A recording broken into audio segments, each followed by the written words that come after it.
तो कई बार एक प्रश्न होता है कि भगवान जगन्नाथ जी का इस प्रकार के स्वरूप क्यों हुआ है।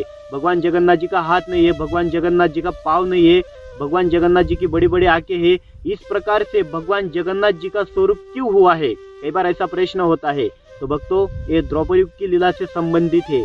जब भगवान श्री कृष्ण द्रौपदी में 16,108 रानियों के साथ रहते थे द्वारिका में, तो भगवान जगन्नाथ जी को बहुत सुख था। एक गिलास पानी मंगाते भगवान कृष्ण, तो 16,108 गिलास भगवान श्री कृष्ण के पास आकर खड़े रह जाते। इतनी सुख और सुविधा थे, परंतु भगवान कृष्ण इतनी सुख सुविधा होकर भी, इतने भोग होकर भी भगवान श्री कृष्ण रोते रहते थे। और रोने का एकमात्र कारण था, एक संत कहते हैं, बलि जाऊ सदा इस नैनन पे, बलि हारी छठा पर होता रहूं, कभी भूले न याद तुम्हारी राधे, दिन रात यूं में होता रहूं। तो भगवान श्री कृष्ण का रोने का एक ही कारण था कि जो भगवान श्री कृष्ण को वास्तव में प्रेम करने वाले जो गोपियाँ थी, वो ब्रज वृंदावन में थी। और भगवान श्री कृष्ण गोपियों से इतना प्रेम करते थे, गोपियों के और राधा रानी के विरह में भगवान कृष्ण रोते रहते थे। एक बार रुक्मणी जी ने पूछ लिया कि हे प्रभु, इतनी सुख सुविधा होकर भी आप क्यों रोते हैं, आप क्यों रोते हैं, इतनी सुख सुविधा है फिर भी आप क्यों दुखी है। तो भगवान श्री कृष्ण ने कहा, रुक्मणी जी ने कहा, बोले ऐसे हम क्या सेवा नहीं करते हैं आपकी, ऐसे क्या इच्छा पूर्ण नहीं करते हैं आपकी, तो आप बताइए हमसे क्या गलती हो रही है। तो भगवान कृष्ण ने कहा, समय आते ही आपको पता चल जाएगा। भगवान श्री कृष्ण ने एक नाटक किया।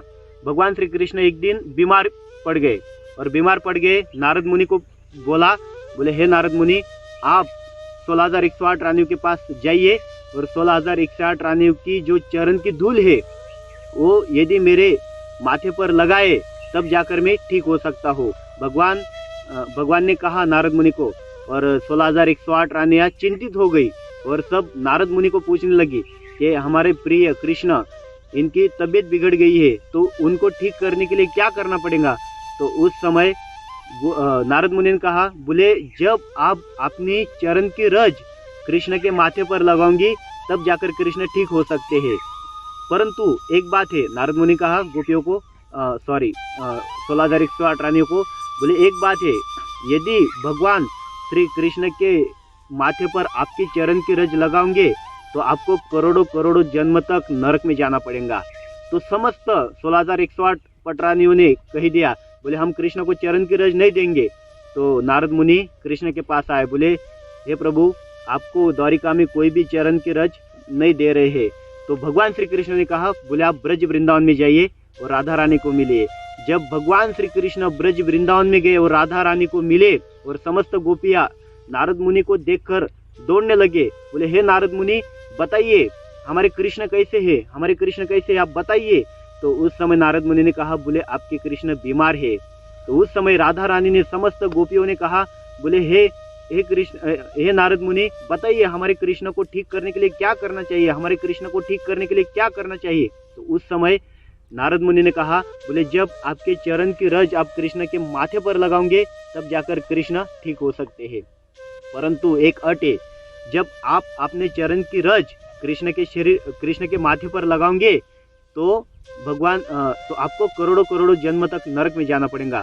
तो उस समय राधा रानी ने और समस्त गोपियों ने कहा, यदि कृष्ण को ठीक करने के लिए हमें करोड़ों करोड़ों जन्म तक भी यदि नरक में वास करना पड़े, फिर भी हम नरक में वास करने के लिए तैयार है, परंतु हमारे द्वारिकाधीश भगवान श्री कृष्ण को हम दुखी नहीं देख सकते हैं। तो भक्तों, ये प्रेम है गोपियों का और राधा रानी का, गोपियों का और 16,108 रानियों का क्या प्रेम है।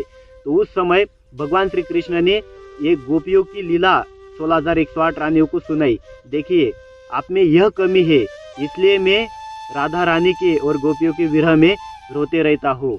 तो उस समय एक प्रश्न हुआ, रुक्मणी के बीच में एक प्रश्न हुआ, रुक्मणी के हृदय में एक प्रश्न हुआ कि भगवान श्री कृष्ण की ऐसी कौन सी लीला हुई है ब्रज वृंदावन में जो कृष्ण राधा रानी के विरह में रोते रहते हैं।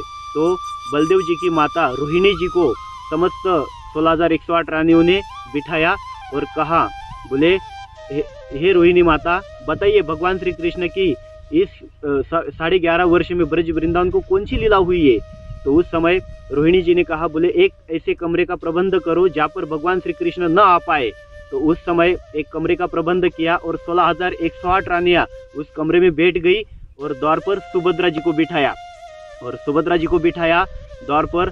और उसी समय कथा शुरू हो गई, कृष्ण की बाल लीला की कथा रोहिणी जी सुना रही है और 16,108 रानियां सुन रहे हैं और भगवान कृष्ण और बलदेव जी कुछ बाहर गए हैं।